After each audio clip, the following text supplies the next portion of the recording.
Donc, je m'appelle Régis Rib, je suis psychothérapeute. Euh, j'ai travaillé longtemps dans des centres qui ont la particularité d'approcher le projet thérapeutique est autour d'un modèle qui s'appelle le modèle Minnesota. J'étais assistant metteur en scène pendant 20 ans dans ma première vie, comme je dis, puisque j'ai arrêté de travailler dans le cinéma en 98 et j'ai changé de vie et j'ai décidé de me former pour devenir thérapeute. J'étais malheureusement touché par la drogue, par l'héroïne, donc je pouvais plus travailler, j'étais en bout de course totale et donc j'ai été soigné dans un centre qui est un peu le copier-coller de ce centre que vous voyez dans le film. Et la particularité de ce centre, c'est que les thérapeutes et le médecin, le directeur, c'est qu'une grande partie si c'est pas toute l'équipe, ont eux-mêmes eu le problème et se sont formés pour travailler à la relation d'aide. Et c'est comme ça que j'ai rencontré Fabienne, qui allait dans les groupes narcotiques anonymes, qui a rencontré un de mes anciens patients, qui lui a dit tu devrais rencontrer Régis parce qu'il a les deux parcours, il a été soigné et il est devenu soignant. Et donc j'ai rencontré Fabienne qui m'a demandé de collaborer avec elle sur un peu la technique. Technico-technique de comment ça se passe dans un centre, les règlements, comment vous travaillez, les groupes de thérapie. Enfin, j'ai été un peu la source qui lui a permis de nourrir son scénario. Et au bout de quelques mois, Fabienne m'a demandé d'interpréter le rôle du thérapeute en me disant, voilà, je vois pas très bien qui d'autre que toi pourrait faire ça avec un comédien. Si doué soit-il, ça serait très compliqué. J'étais plutôt assez heureux que Fabienne me le propose. J'avais un peu peur parce que je ne suis pas du tout comédien, mais je pensais que c'était possible si je n'essayais pas de jouer le thérapeute, mais si au contraire j'incarnais qui j'étais vraiment en tant que thérapeute, ça pouvait marcher. Donc c'est là-dessus que j'ai travaillé plutôt avec Fabienne, c'est-à-dire laisse-moi la liberté, surtout ne me donne pas de texte, en aucun cas si tu me donnes du texte, je n'accepterai pas de le faire. Et donc je suis devenu un peu, entre guillemets, humblement parlant, mais un peu le chef d'orchestre de ces groupes, puisque les comédiens avaient des directives, avaient du texte autour duquel ils pouvaient largement improviser. Et moi je faisais mon travail de thérapeute dans ce groupe où j'avais finalement l'impression de me retrouver avec des vrais patients. Je pense que c'est vraiment d'une vérité intacte.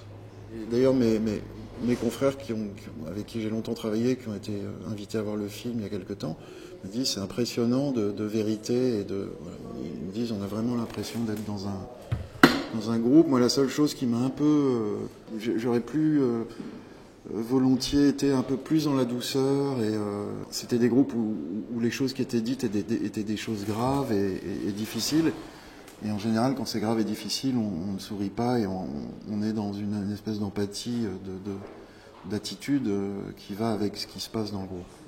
Beaucoup de gens pensent que c'est un documentaire. Hein. On pose la question, mais il n'y a pas des bouts documentaires avec des scènes de fiction. Non, c'est vraiment de la fiction et c'est tous des acteurs et en aucun cas des anciens toxicomanes.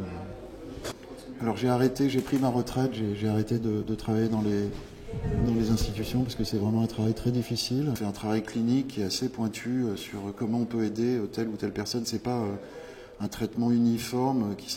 Chaque patient a ses difficultés et aussi un travail très profond sur le groupe parce que c'est le groupe qui soigne, c'est pas nous. Hein. Plus ce groupe est sain, plus ceux qui en font partie auront de chance de retrouver le salut et la liberté.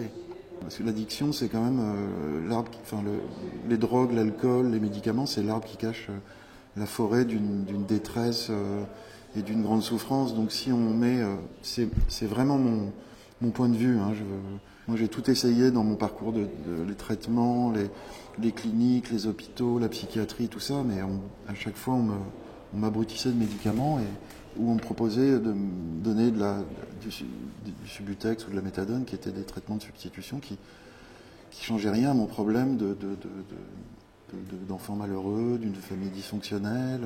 On travaille beaucoup avec les familles aussi. Est-ce que vous considérez comme guéri? Non.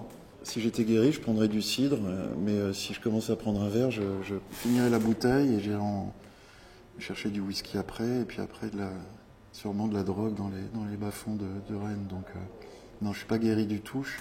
C'est une maladie incurable, donc je me soigne. J'ai mes outils, et comme le dit la maîtresse de maison dans le film, c'est un jour à la fois. C'est-à-dire que c'est aujourd'hui. Aujourd'hui, j'ai pas consommé. Ça m'étonnerait que je consomme ce soir, et demain on verra. Et ça marche comme ça depuis un peu plus de 20 ans, donc c'est un vœu pieux, je pense, hein, mais que ce film soit vu et que ça puisse questionner les médecins et les directeurs d'institutions de se dire mais c'est pas mal cette méthode aussi de la communauté d'entraide, de la communauté de pairs, des thérapeutes qui sont eux-mêmes passés par là. Voilà, si j'ai un vœu à faire, ce serait celui-là. Pour un public plus large, ça serait que l'isolement agonise et l'isolement tue à petit feu, et à partir du moment où on sort de l'isolement et qu'on va vers les autres et qu'on se livre finalement émotionnellement et sentimentalement, on a plus de risques d'être heureux que si on s'enferme chez soi. On est dans une société qui clive inconsciemment, qui sépare les gens et qui les met dans des box, dans des appartements, dans des salles, et que finalement on a peu d'occasions et peu de facilité à être réunis et à pouvoir échanger ce qu'on vit et soutenir celui qui défaille, qui peut-être un jour, vous défaillant, vous tendra le bras et vous aidera à vous relever. C'est aussi, c'est pas un message, mais c'est un peu, à mon sens, la philosophie du film.